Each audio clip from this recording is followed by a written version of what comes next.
Hello and welcome to Nerdcast. This is a podcast where we discuss all things digital marketing as well as global and local industry trends. Today is a very special episode because we are commemorating Women's Month. Today we're going to just celebrate women within this industry, talk about some of the challenges, talk about some of the improvements that we've seen over the years. And I do not come alone, so let me just introduce myself.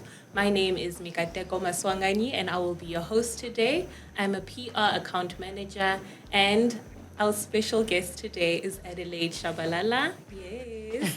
Hi. She is Nerdware's head of strategy, Yes. which is incredible. Guys, when I tell you she is a walking encyclopedia, the coolest woman that you'll ever meet, and I'm so excited so honored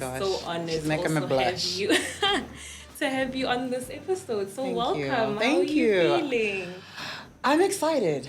I love an opportunity to talk to other women, to give advice, to impart whatever it is that I've learned that may help anybody. So I'm all for it. Mm-hmm. I love it. I'm excited. Let's go. I'm excited as well. No lie. Yes, let's get into it. So, Eddie, please tell us a bit about yourself and what you do and how you got into strategy. Oh, yeah. I'm Adelaide. And I got into strategy because I love telling a good story. I love putting things together that will enable me to tell that good story. I love data. I'm at Nerdware because I'm a nerd. Yes. I love researching, finding cool new things to help brands in themselves tell their stories. I got into strategy. It was actually part and parcel of what I did. I was like you. I got into PR at first. I was so excited. I did all the things. I did all the events. I won my internship actually from UJ. Oh, okay. And I had to do public speaking.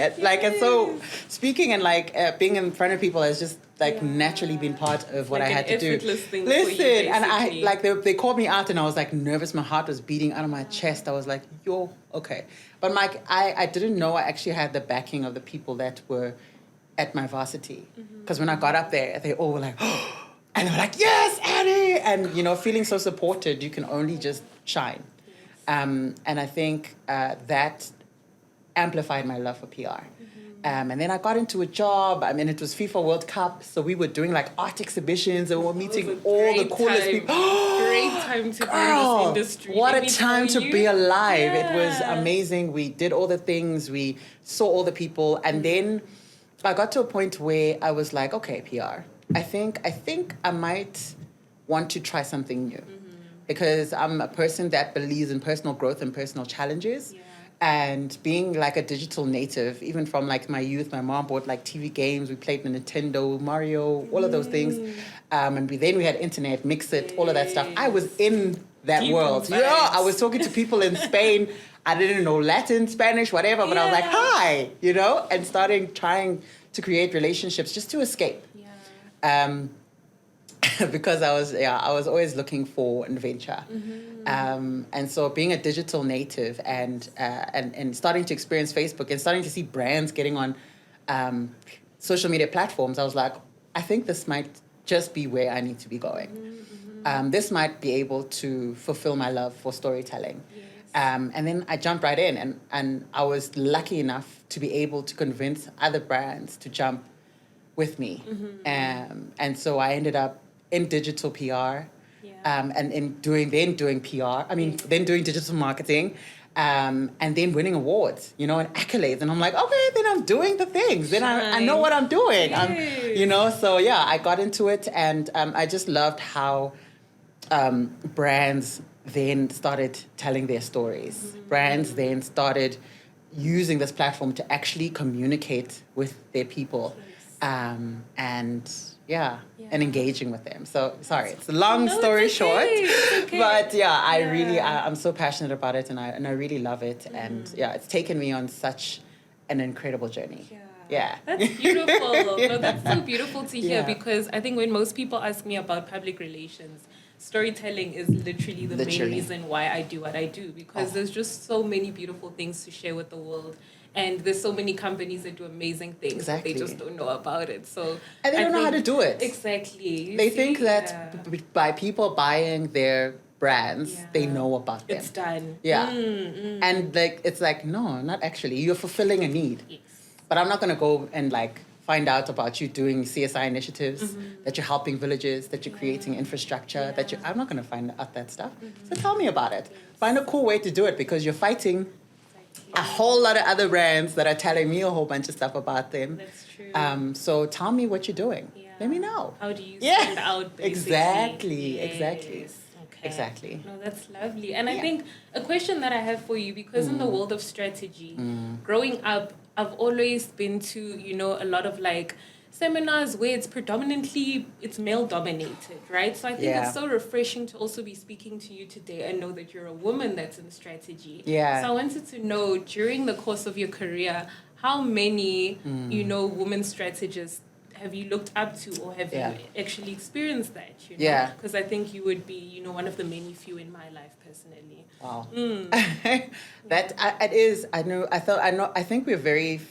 There's a lot of us, but internationally, there's not a lot of female strategists that you can have access to. You're 1,000% correct. Like I'm thinking now, I'm like my LinkedIn profiles. Yeah. It's a lot of men. Am I? Yes. That is such a valuable insight. It is very male dominated. I mean, I've had experiences, and this is probably something that a lot of women probably also experience, where it is kind of very pale and very one-sided and very male-dominated. And you kind of have to kind of find your voice.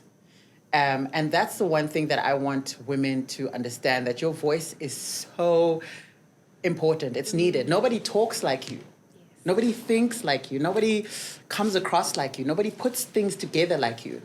I think one of the most incredible thing about women in this industry is that we come also from like an empathetic perspective. And what that means is like we think about how the other person really feels.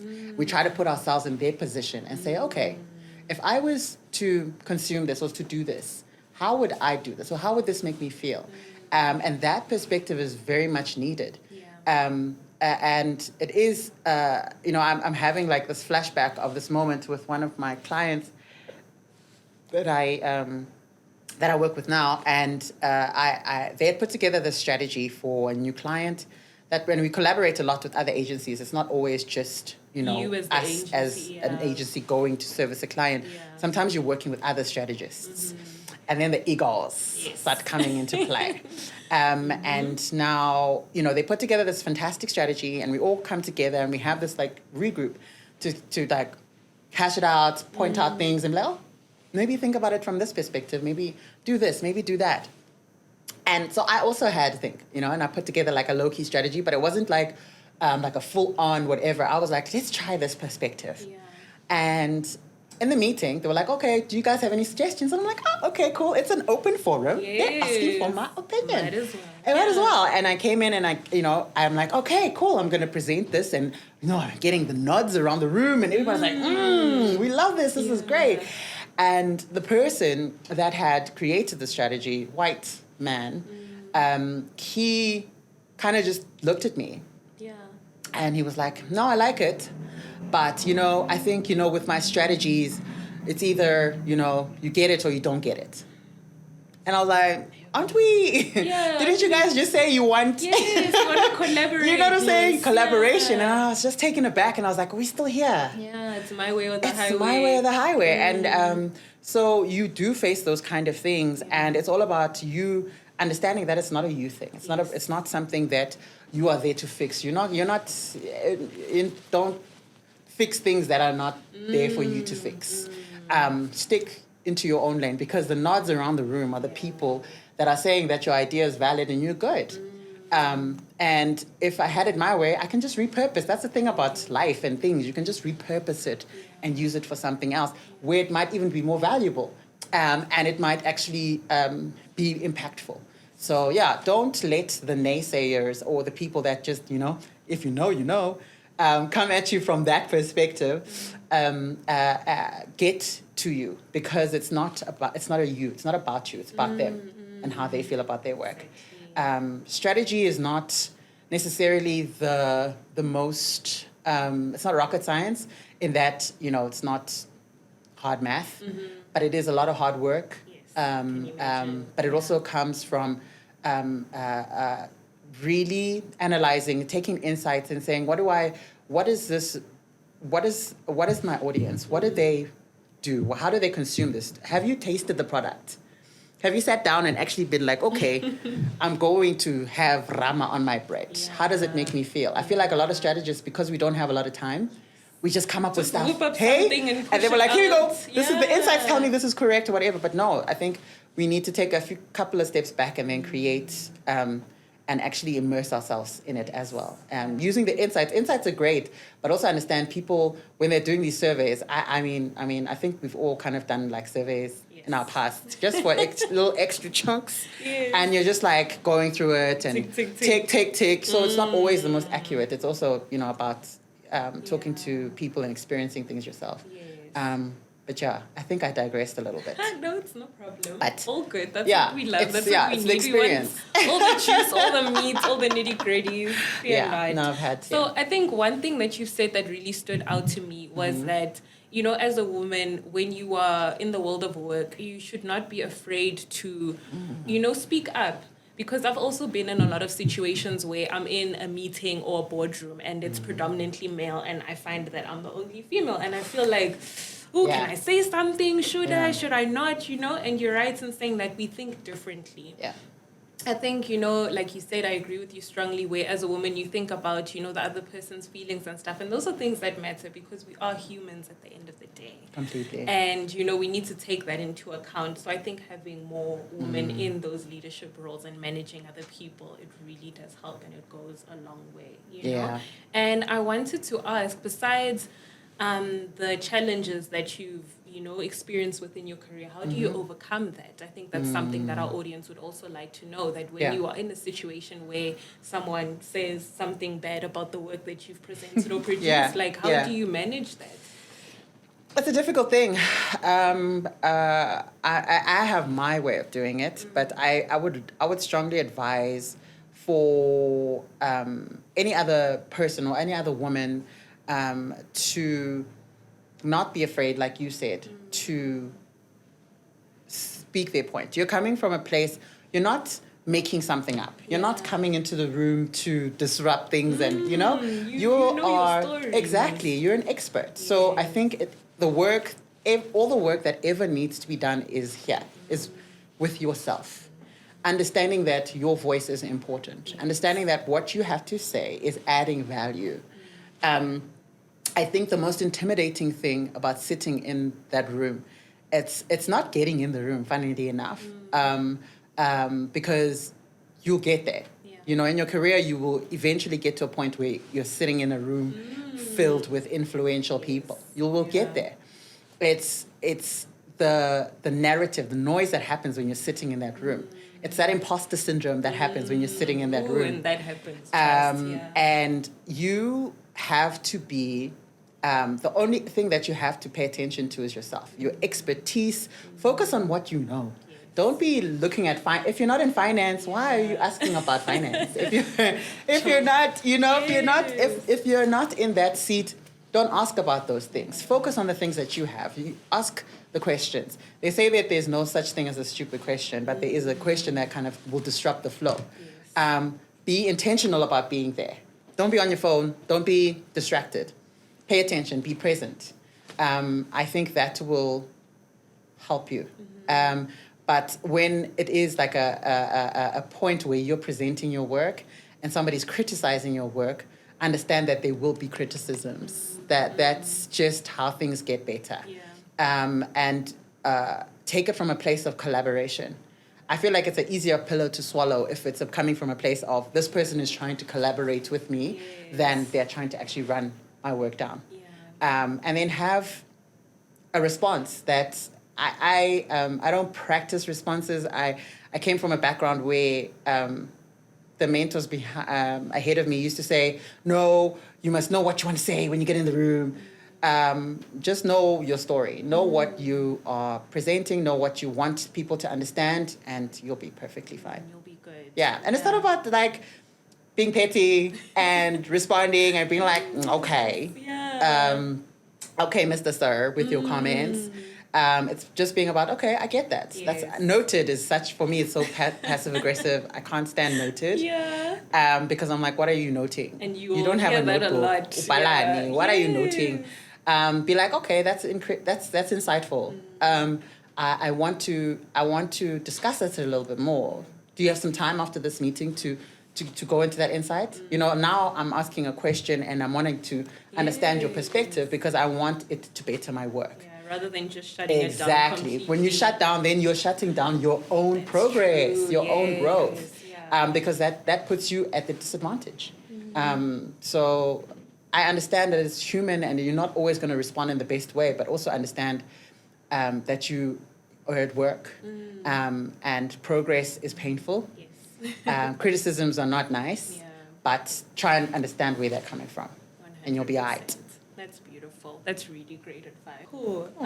So Eddie, I just wanted to talk to you about work-life balance. I know that is a big thing in any industry, not even just digital marketing. And I think as a woman, it's like twice as hard because we have so many responsibilities. We wear so many hats, you know, as individuals. And I think, it also just goes with like years of experience as well, because I'm just assuming like the more seasoned you are as a professional, the more responsibility you have to take care of not only your staff, but also your personal life. You see? So tell us a bit about that. Like, how do you manage that? Because, it seems like a struggle amongst a lot of people. Mika, so you are so cute. Let's get into it. Like when you said we may wear many hats, I was like, these hats are giving us bald patches. This is not okay, guys. I'm joking. No, but the wigs are stiff. Hey, No, I was just saying, you know, I was talking to Manny. I'm like, there's good days and there's bad days. Sometimes you literally have to take it as it comes. The more experience you have, I don't know whether that plays a part because your life, the challenges or the things that come at you, sometimes you wouldn't even have experienced them, so you don't even know where to start. You don't even know where to begin. Where do I start? Which one do I pick first? For me, my challenge now is with my daughter, my 2-year-old, is I've got the same. I'm such a passionate human being, and like I want to pour everything into her, and I also want to pour everything into my career, and I'm just like. Something's gonna give. I'm gonna miss milestones. You have to make some sacrifice. I'm gonna miss milestones, and I have to be okay with that. That's been very tough. And a hard pill to swallow. It's been like horrible because I have this projection in my head that I'm gonna be the super mom and whatever, and I was like. 2 months into having my baby, I was like, oh, superwoman, where? Which one is this one now? And the thing is, work, for me, it's not work. It's my passion. It's my career. I love spending the time and digging into briefs. I love looking at the data and sometimes you can't give it your all. I think it's about trying to structure the things that you can structure. Understanding that there are things that are going to come in, but it's about also how you get back on track. Yes. I think being able to get back on track for me is the bigger struggle, but it's the best skill that I have learned is understanding how to bounce back from a distraction and get back into it. Because I think we after a certain distraction or something happens, we're like, okay, you know what? It's a wrap. I'm not gonna do work. I'm done. And Nana, you have my attention. What do you mean? Yeah, I'm here for you. Exactly. But then on it's like, you. okay, everything's been done, 8 o'clock. I'm lucky to have a support structure and to communicate and say, this is what I need. And then, you know, sometimes they'll be like, I'm at 20%, and I'm like, I'm at 2. Yeah. How do we do this? Exactly. Like 22, I'm like, you've got 18 more than me. Can I just give me 30 up minutes? there, I'm Exactly. down there. Give me 30 minutes to respond to the mails that I couldn't because I was distracted at this point. And then I get into it, and then I'm good. But I think it's a balancing act. Sometimes you get there's balls thrown in, and then you're juggling while you're balancing. But I think for me, the best thing that I can say is learn how to bounce back from a distraction. Yes. That will, for me, that helps me. The comeback matters. The comeback is important. Yeah. And I think I live by that saying where you need to work to live, not live to work. And it can be difficult, but that's just the one thing that kind of keeps me going, to say that, yes, I am passionate about my career. I want to give it my all, but I do need to make some time for myself. You know, you need to set that boundary. Yeah. You know, and it's difficult. I think it won't make a lot of people happy. Yeah. But yeah, you do need to set that boundary, you know? I think that's the one thing that I learned from you is boundaries. Yeah. I'm like, she handled that like a pro. I'm still here trying to impress everybody. I've got one hair follicle left. Yeah. And she's out here looking glowing and fantastic and saying, no, but this and that, you know? So I love how you set boundaries and how you do things. You're like, this is what I need. In order to do my job, I can't move if you don't do this. And thank you. Figure it out. See you tomorrow. Yeah. Then the task is done, though. Exactly. You know what I mean? So, no. And I think the best way... are extremely important. Yeah, and the best way in learning is when you can just see that you're, like, sort of losing yourself. You know, I literally just woke up one day and I was like, you know what? Okay. Some things need to change here. Yeah. Like, I will show up, I'll do the work. But there are days where, you know, you just need to respect yourself a bit. Give yourself a bit of that TLC. Right? Yeah.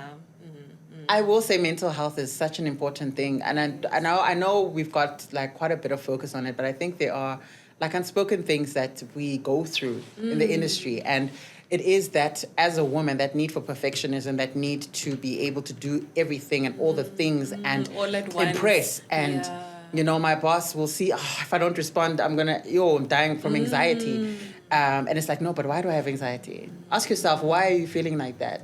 I promise you, half the time, what's more stressful for me is worrying about this thing.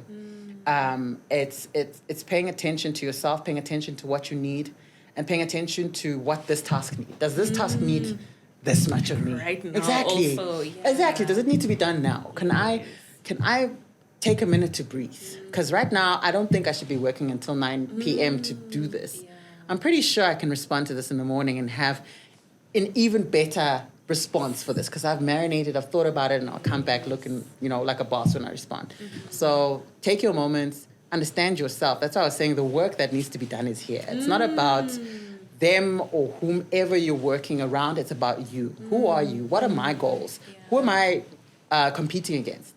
It must always be you. That must always be the answer. It's me. You are your biggest competition. Exactly. Basically. For sure, because there's nobody like you. There's nobody that can do the things that you can do. You are an incredible human being. And you have to treat yourself that way. 10 out of 10. Yeah. Yeah. Sprinkle, sprinkle. So, Eddie, I want to ask you. Yeah.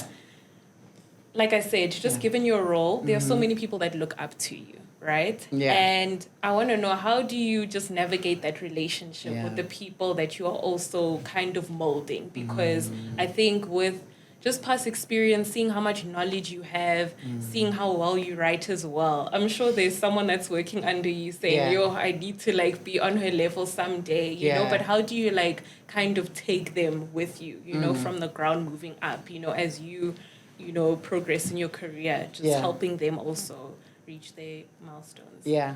I think that's always, for me, mentorship has been such an important part of my journey, because if I wasn't mentored, I wouldn't have been where I was. My mentors didn't forget about me halfway. Yes. Granted, there were times when they were busy. That makes absolute sense, because they are at that level. Yes. They are queens. And they have to get the job done at the end of the day. But one thing they did ingrain in me is, you know, take people with you. Hold the door open. Let everybody else come in. And I promise you, people learn from you doing. You know, you'll be working, literally sitting down and responding to an email, and somebody was sitting next to you and be like, oh, I didn't know that you can respond like that. I've been stressing out. I did not know that I could do this. Yes. But sometimes it's learning through exposure, and having people sitting literally next to you. In my experience, a lot of the time, because digital was still on the come up, in 2017, like digital marketing was still coming up. It wasn't disrupting like it is now. It was still like, you know, and I had interns. I didn't actually have people that were doing what I was doing at that time. And I had to teach them. So I learned then how to teach and cultivate and how to motivate, seeing signs of demotivation, because you can actually pick up when somebody's like, I'm actually not into this. I've been community managing for like 3 months. When am I going to do something else? Yes. You know? It's about also noticing, like I said, noticing when they're disinterested and starting to kind of pull back and saying, okay, let's do something different today. You know, let's go on live tweet. Let's go do something exhilarating to reinvigorate your passion for this. And then also talking to them and actually understanding what it is that they want. Because most of the time they'll say, I want to be like you. And I'm like, okay, but what aspects, what is it that's making you be like, ooh, that's nice. I want to try that. Actually diving deep and understanding what it is that they want to grow in, asking them to have their own goals, and then helping them to achieve that. I also do kind of let go and say, now, my friend, you're the you captain must swim. now. You must swim. Yes. I taught you the backstroke. Now you must try crawl and all the other different strokes, because sometimes the best experience is learned doing. That's true. So I do kind of let go because I don't micromanage. I like to kind of allow people to grow into their roles, but I will support you. I will give you the tools. If you want to go to events, I'll take you with me. If you like, you know, podcasts, you'll be in the room. Let's write the you know what I'm saying? together. Let's write the script. Let's go find the guys who are doing the filming. Learn how to pick up the camera. Learn how to do all the stuff. What is content? What does it take to build a piece? What is writing? Why do I write? Why do you write? What's, you know, for me, it's coming from a place of being silenced. Hate that. It was like a gut punch. And so being able to express myself is like the biggest freedom for me. And that's what I want for everybody else. So I'll do my best to help you. But I love people. I genuinely want to see people succeed because I came from nothing. And I believe and I was brought up to take people with you to become something. So... I love that so much. I think what stuck out is when you mentioned such a simple task, like literally having someone sit next to you and showing them how to, and you're like, oh, I didn't even know that. I can't tell you how many times I've learned something just from like sitting and observing, and I'm like, oh, that's how it's being done. Exactly. Yeah, because we do have that like misconception that they know this thing, why should they bother? I'll learn it it's when boring. Exactly. No, like take them, put them in the room, let them see this is how it's done. Exactly. You know, and those are memories that stay with you forever, to be like, hey, I didn't know how to do this thing before, now I do because of that one experience. Exactly. So I really love that thing of let's do this together. In PR, we had to do calls, right? The media relations, talking to journalists. Call a lot of people. The anxiety from that thing. And then just sitting next to somebody doing it and listening to how they talk. Builds so much confidence. Exactly. I was like, okay, I'm going to make my calls next to you. Yes. And you can guide me because they can tell. They're like, oh, you're having this, they're asking you this. Okay, girl, it's okay. Just say this and you'll be fine, you know? Yeah. And I think one thing we need to understand that, guys, we are human, eh? We are human. Like, as much as you were stressed and you're like, oh, how do I approach this person? Like, at the end of the day, it's just a simple conversation. And you'd be so surprised to even know that that person didn't know the same thing that you don't know either. So it's a continuous learning experience. So 1,000%. 1,000%. And asking questions. It's not even about asking questions. Like, it just, it is about asking questions, but it's just like, how do you do this? How did you do that?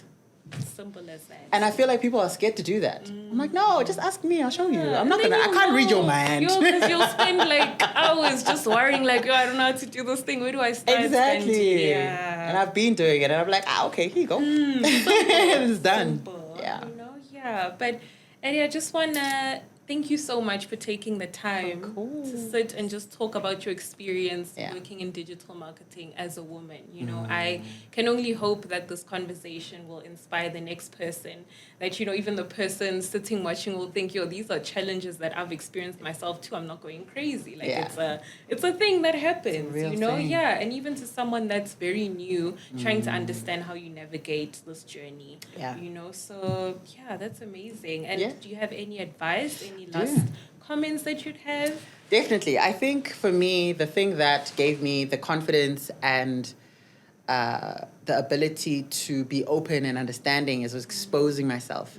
So I think if you're starting out, try and make your goal to land in a global company. I feel like that's the ticket.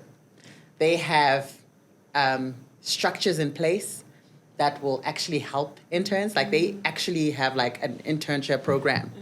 And they've got other companies in different countries. There's different They sent me to Dubai for training. They sent me to like Kenya for training. You know what I'm saying? So go for global agencies. That's your plug. That's where you're going to have that international kind of understanding of how to do things. Because sometimes it's just about taking yourself out of the environment that you're in so that you can start thinking in a different way. And also they'll have things there was like behavioral analytics and just such a vast array of tools that will enable you to learn things and do things so differently.